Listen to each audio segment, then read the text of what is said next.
복지 국가를 만들어도 아무리 우리가 보다 완벽한 복지 구조를 가져도 아마도 자연 재생산이 가능한 출산율, 그러니까 이 정도의 출산율로는 대한민국이 이미 가기가 힘들 거라는 것을 우리는 당연히 각오해야 합니다. 출산율을 보면은 가장 복지가 잘 되어 있는 스웨덴에서도 1.7밖에는 올리지는 못하는 것입니다. 그러니까 아무리 복지 구조를 잘 만들어도 더 이상은 인구의 자연 재생산이 옛날만큼 될 수는 없을 거고, 대한민국도 결국에 스웨덴처럼 이민자가 전체 인구의 상당 부분을 차지하는 사회가 될 수밖에 없을 것입니다.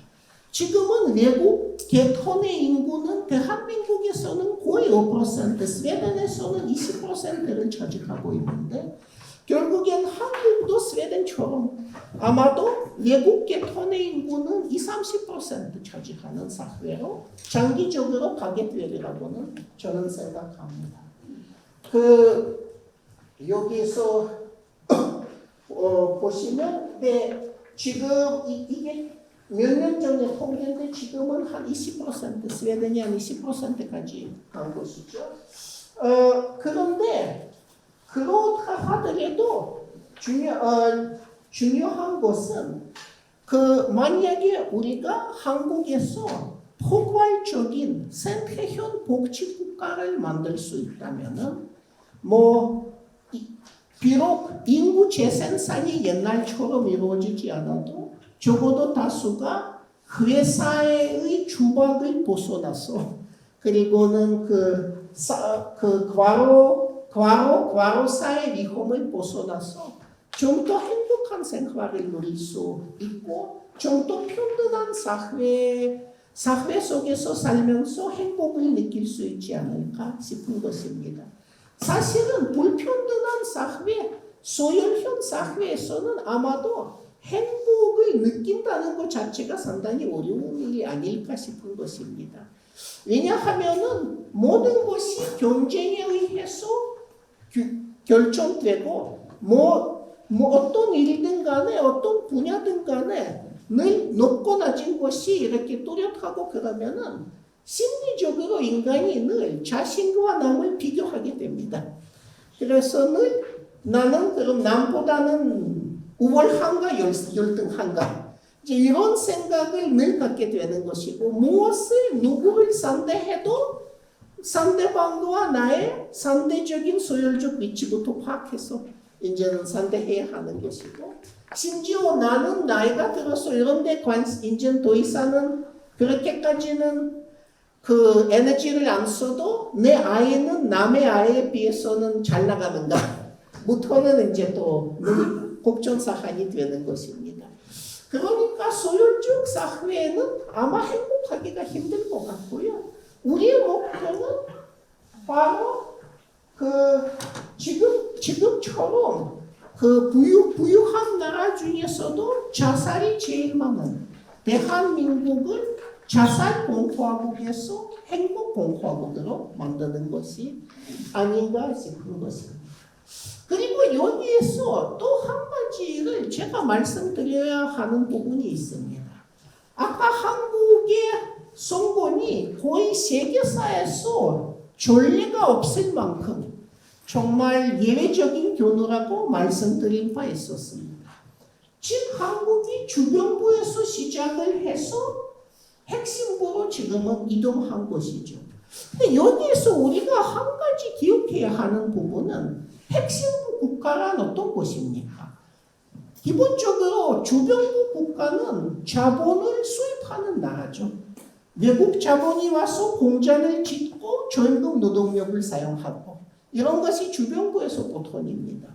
지금 있는지 모르지만 여기 마상에서도 자유무역지대에서 이제는 개발국가 시절에 많은 경우에는 요원들이 일본 회사를 위해서 일하고 이제 그렇게 해서 한국에 이제 개발이 이루어진 거 아닙니까? 그런데 핵심부 국가라면은 자본 수출국이죠. 그래서 대한민국이 지금은 자본 수입국이라기보다는 자본의 수출국입니다.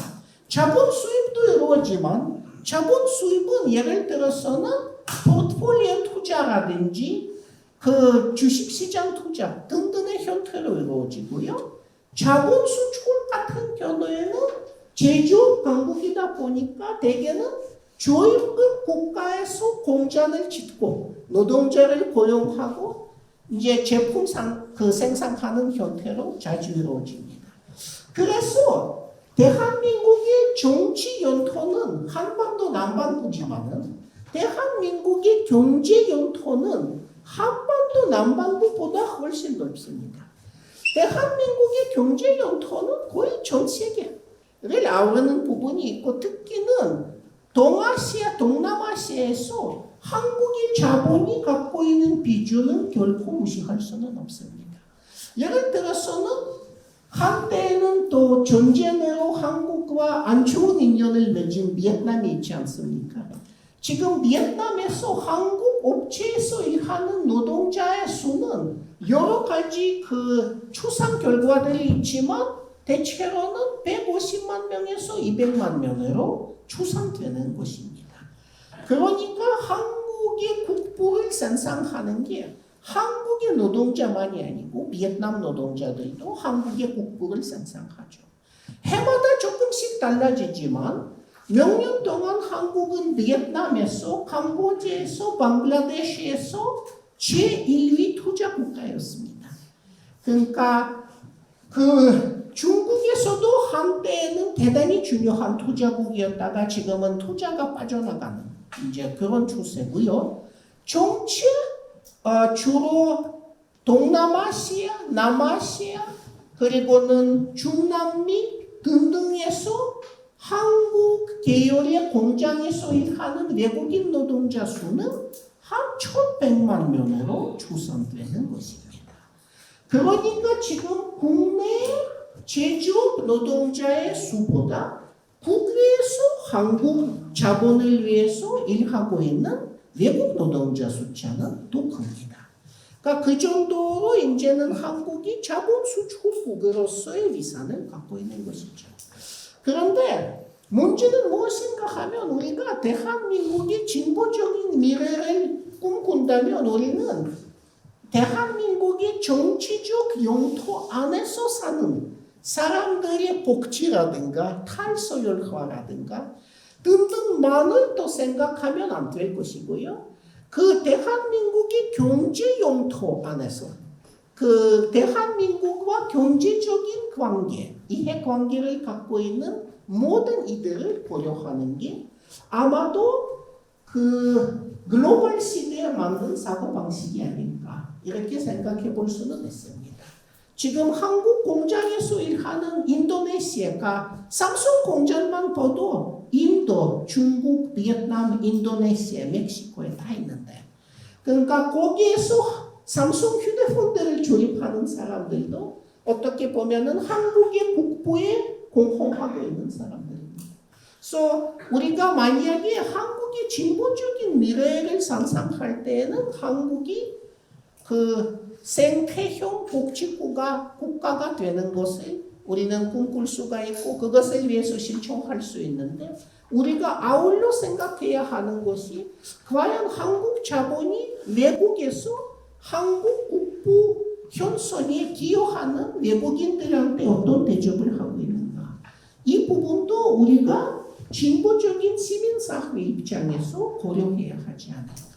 이렇게 생각해 볼 수는 있습니다. 사실은 조임금 노동력 이용에 있어서는 어느 나라 자본이든 많은 문제를 일으키고 있고 늘 자본이 끊지 않은 것이라고 봐야 되고 예컨대는 여러분들도 마산 역사에서 기억하시듯이 일본 자본들이 70년대, 80년대에 마산 노동자들한테는 여러 가지 문제를 일으켰지만 지금 같은 경우에는 삼손의 인도네시아, 인도, 중국, 베트남 공장에서 점점 이야기하는 것은 초단기 계약, 아주 강도가 높은 노동, 그리고는 폭언이 많은 감독들, 그 관리자, 이제 이런 부당 노동 행위들을 전전해야 하고요. 또는 노조의 정당한 활동을 방해한다는 거. 특히는 인도네시아에서 최근에 이제 몇 가지 사건이 그 관계로 있었습니다.